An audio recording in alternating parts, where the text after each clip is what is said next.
La fine di quest'anno, la fine del 2022, sarà caratterizzata probabilmente da cambiamenti che non abbiamo mai vissuto,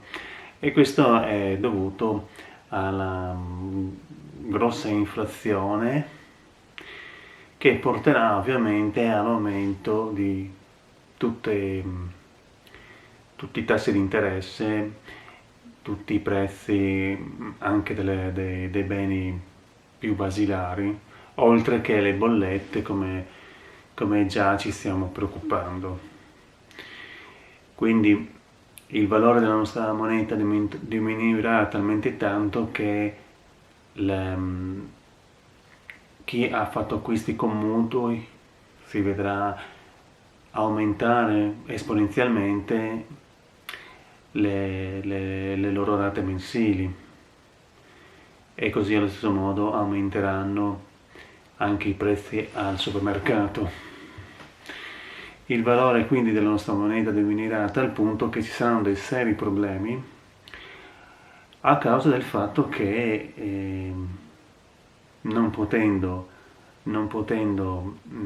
affrontare queste spese, molte famiglie non potranno pagare le bollette, non potranno pagare i mutui. È un scenario che, se viene considerato nel suo aspetto più negativo, è veramente qualcosa che non capitava da tanti decenni qua in Italia. Perché racconto questa cosa? Perché anche se il nuovo governo, che comincerà tra pochi giorni, si comporterà nel migliore dei modi, facendo le scelte migliori per affrontare questa situazione di eccezionale gravità, comunque la cittadinanza sarà frustrata, poiché non ci saranno misure sufficienti da parte del governo per portare indietro un movimento, rallentare un movimento che è cominciato da molto e che è quello che ha portato l'inflazione così in alto. Quindi quello che accadrà è probabilmente che lo scontento delle persone si risolverà in vere e proprie manifestazioni in piazza.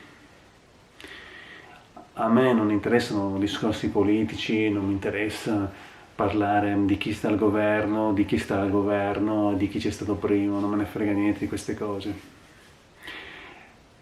Mi interessa come vivere le cose che ci capitano. E quindi volevo sottolineare che, se è plausibile che accadrà in questo scenario, ed è plausibile quindi che le persone reagiranno scendendo in piazza, volevo ricordare a chi scenderà in piazza che non c'è bisogno di ricorrere, non ci sarà bisogno di ricorrere alla violenza per imporre un cambiamento, per manifestare la propria volontà, quelli che sarebbero i propri intenti. Perché non c'è bisogno della violenza? Per il fatto che se si sceglie come mezzo la violenza, significa che si parte dal presupposto di essere in difficoltà, di essere la parte debole, e quindi deve cercare di sovrastare, di soverchiare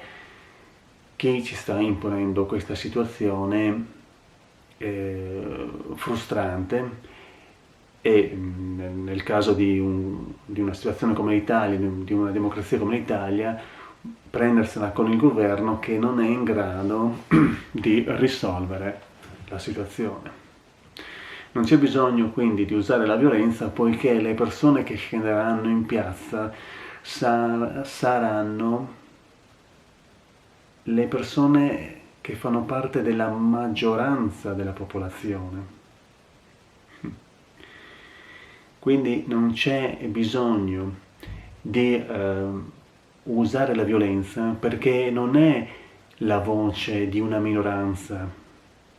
che non viene ascoltata, ma sarà in questo caso la voce della maggioranza della popolazione che avrà bisogno di essere ascoltata. Quindi non c'è bisogno neanche di urlare, si potrà scendere in piazza semplicemente anche restando in silenzio, ma la popolazione che avrà bisogno, che vorrà manifestare lo scontento, sarà la maggioranza e quindi sarà udibile anche, anzi sarà ancora più udibile nel silenzio, perché il silenzio sarà forte essendo la maggioranza della popolazione. Dopo le votazioni che ci sono state qualche settimana fa, sono state criticate le persone che non sono andate a votare, poiché facendo così non hanno espresso la loro volontà, non hanno evitato di prendersi la responsabilità, poiché il voto è la manifestazione del volere del cittadino e quindi di un intento e quindi di prendersi responsabilità di un cambiamento, come ad esempio è successo in queste votazioni, che il partito che ha ottenuto più voti è uno dei partiti che per la prima volta, un partito che per la prima volta raggiunge simili risultati. Ma in realtà non è così. Non è così. Chi non va a votare sta esprimendo un intento politico, un'intenzione politica, ed è nel non riconoscersi nel sistema, nel non riconoscersi in questa modalità, in questo tipo di governo e nel modo in cui viene vissuta e affrontata la democrazia nel nostro paese. Quindi in realtà è comunque una fetta di popolazione che esprime un voto, non andando a votare, ed esprime e si dà disponibilità per prendersi la responsabilità di quello che ha fatto, del non andare a votare. Non è un astenersi, ma il contrario, un individuare in nessun candidato il proprio rappresentante. E se fossimo veramente democrazia, infatti, il governo dovrebbe prendere in considerazione della maggioranza, e la maggioranza quest'anno, forse per la prima volta, non conosco perché appunto non mi interessa di politica, ma probabilmente per la prima volta la maggioranza delle persone è quella che non ha espresso nessun voto e ha annullato la scheda, ha lasciato la scheda bianca, i quali sono in tutto, chi non è andato a votare, chi ha lasciato la scheda bianca, ha annullato la scheda, qualcosa come più del 40% degli aventi diritto di voto, quasi il 45, tra il 40 e il 40, quasi il 45% dei diritti di voto. Quindi stiamo parlando che le persone che non sono andate a votare, che potrebbero quindi che sono coloro che non si rispecchiano in nessun candidato, che sono le persone che scenderanno in piazza quando non ci saranno quando ci sarà la situazione peggiore, come detto all'inizio, saranno la maggioranza degli aventi diritto di voto. Per quello che ho detto che sono la maggioranza, sono il partito maggiore, anche se non sono uniti in un partito. Quindi stiamo parlando che chi non è andato a votare è un numero di persone che è il doppio quasi di quelli che hanno votato il partito che ha vinto. Quindi quando scendete in piazza,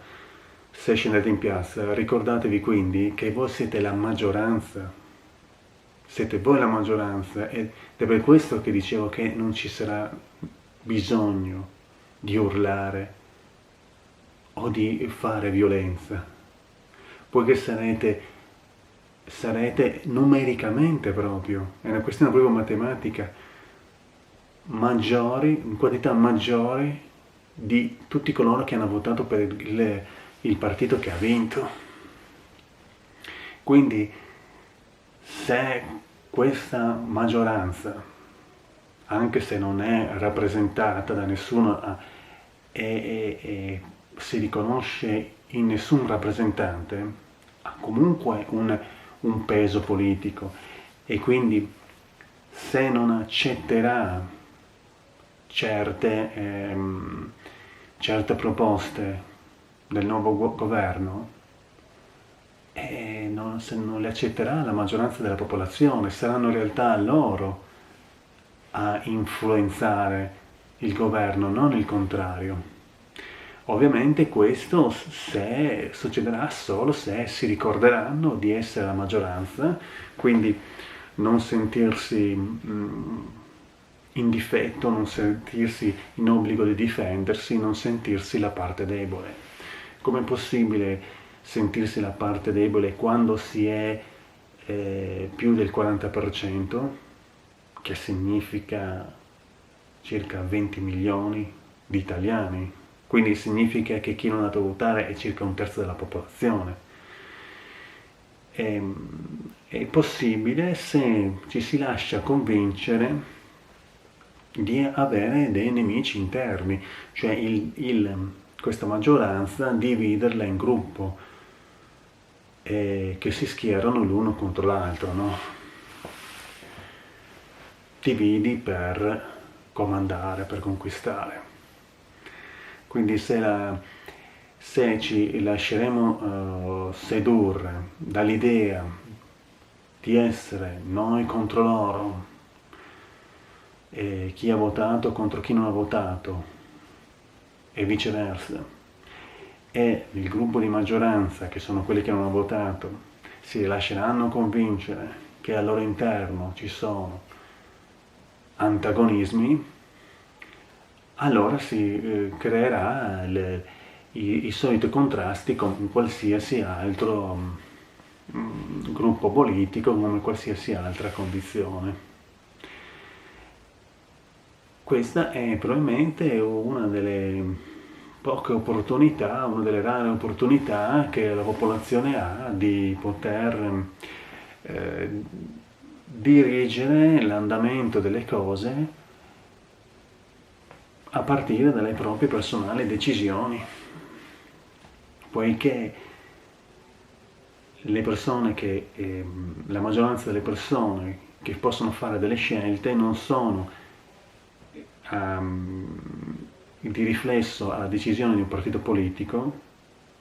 ma sono decisioni prese in maniera indipendente dai partiti politici, perché questa maggioranza è al di fuori dei partiti politici, dalle idee proposte dai partiti politici e dai discorsi fatti dai rappresentanti dei gruppi politici. È un'opportunità veramente unica, secondo me, ma sarà un divertimento se le persone si renderanno conto che non avranno bisogno di manifestare il proprio volere con la violenza, ma si accorgeranno che potranno farlo semplicemente con la propria decisione, perché saranno decisioni prese dalla maggioranza della popolazione. E quindi se questa maggioranza domani dice no a certe cose che vengono proposte o fanno altre cose che non vengono proposte, saranno a maggior parte a andare in quella direzione. Quindi, indipendentemente dal fatto che è plausibile che ci sia uno scenario dal punto di vista finanziario negativo, perlomeno per il nostro paese, questo ci rivelerà una possibilità a livello sociale veramente prolifica, molto interessante. Quindi speriamo di poterne trarre il positivo e divertirci. Quindi se sei una persona che ha l'abitudine di scendere in piazza, oppure sei uno come me che non è interessato alla politica, è un bellissimo momento per vivere nel nostro paese, almeno quest'anno. Ciao a tutti.